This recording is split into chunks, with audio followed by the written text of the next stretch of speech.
1 या 2 लीटर शराब पकड़कर खुद को बहुत बड़ा शेर समझते हैं।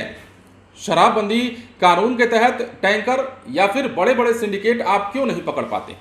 जी हाँ, यही वो अल्फाज हैं जो हाईकोर्ट ने बिहार पुलिस के लिए इस्तेमाल किया। अब हाईकोर्ट में एक ऐसा मामला चला जिस मामले पर पुलिस की पोल खुल गई। दरअसल 11 माह से लापता एक नाबालिग बच्ची को बिहार पुलिस नहीं खोज पाई और ये असफलता जो है हाईकोर्ट के लिए नागवार गुजरी और हाईकोर्ट ने कड़ी फटकार लगा दी। फटकार लगाते हुए हाईकोर्ट ने यह तक कह दिया कि आप बड़े बड़े सिंडिकेट को बिहार में शराब वालों को क्यों नहीं पकड़ पाते हैं? 1 या 2 लीटर शराब पकड़कर खुद को बहुत बड़ा तुर्रम खां समझते। अब आपको मामला बताते हैं। मामला क्या है? जैसा कि हमने आपको कहा, 11 माह से लापता एक नाबालिग बच्ची का पता नहीं लगाने पर बिहार की भोजपुर जिला पुलिस को कड़ी फटकार हाईकोर्ट की ओर से लगाई गई। कोर्ट ने भरी अदालत में ये तमाम बातें कही। जस्टिस सत्यव्रत वर्मा की एकल पीठ ने सियाराम पासवान की अग्रिम जमानत याचिका पर सुनवाई करते हुए कोर्ट में भोजपुर एसपी को फटकार लगाते हुए पुलिस की कार्यशैली पर न सिर्फ हैरानी जताई बल्कि उसके कामकाज पर भी नाराजगी जाहिर की। दरअसल नवंबर 2023 से गायब नाबालिग बच्ची के पिता ने जिस लड़के को इस अपहरण मामले का आरोपी बनाया था, आवेदक उसके पिता हैं। कोर्ट ने भोजपुर के एसपी से जब पूछा कि लड़की की बरामदगी के लिए पिछले 11 महीने से क्या कदम उठाए गए, एसपी संतोषजनक जवाब नहीं दे पाए। उनका कहना था कि पिछले माह ही उनका तबादला भोजपुर में हुआ है। एसपी ने बताया कि बच्ची के मोबाइल लोकेशन और उसके सोशल साइट अकाउंट को खंगाला गया है। इस पर कोर्ट ने कहा यह कदम आपके आने के बाद उठाया गया।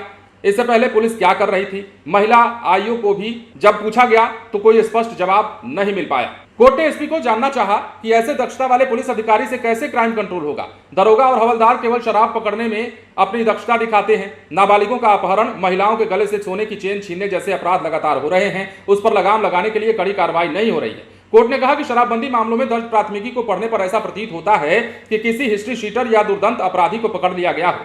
जब भोजपुर एसपी से नाबालिग को बरामद करने के बारे में पूछा तो उन्होंने 1 माह के भीतर बच्ची को बरामद कर लेने का आश्वासन दिया। पटना हाईकोर्ट ने राज्य सरकार के अजीबोगरीब आदेश पर कड़ी नाराजगी जताई और कहा कि जब अधिकारी वहां पदस्थापित ही नहीं था तो फिर उसे कैसे दंड दे दिया गया। न्यायमूर्ति विवेक चौधरी की एकल पीठ ने आईएएस के लिए अनुशंसित अधिकारी तारानंद महतो वियोगी की ओर से दायर रीट याचिका पर सुनवाई के बाद विभागीय दंड के आदेश को निरस्त किया। मामला भभुआ के महिला शेल्टर होम 2013 से 31 अक्टूबर 2017 के बीच हुए यौन शोषण से संबंधित था।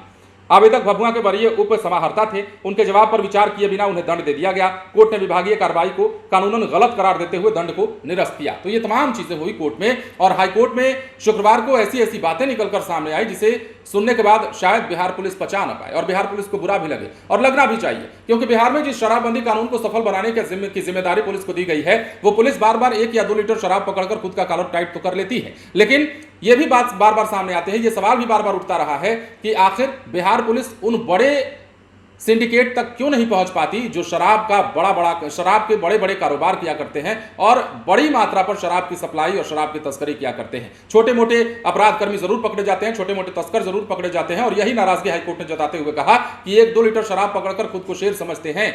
11 माह से एक नाबालिग बच्ची लापता है, उसे भोजपुर पुलिस क्यों नहीं ढूंढ पाई? सवाल यह भी था, जिसके बाद आईओ ना तो जवाब दे पाई और ना ही एसपी साहब ठीक ढंग से जवाब दे पाए, जिसके बाद हाईकोर्ट ने कड़ी फटकार लगाई है, कड़ी नाराजगी जाहिर की है। बने रहें लाइव सिटीज के साथ। धन्यवाद।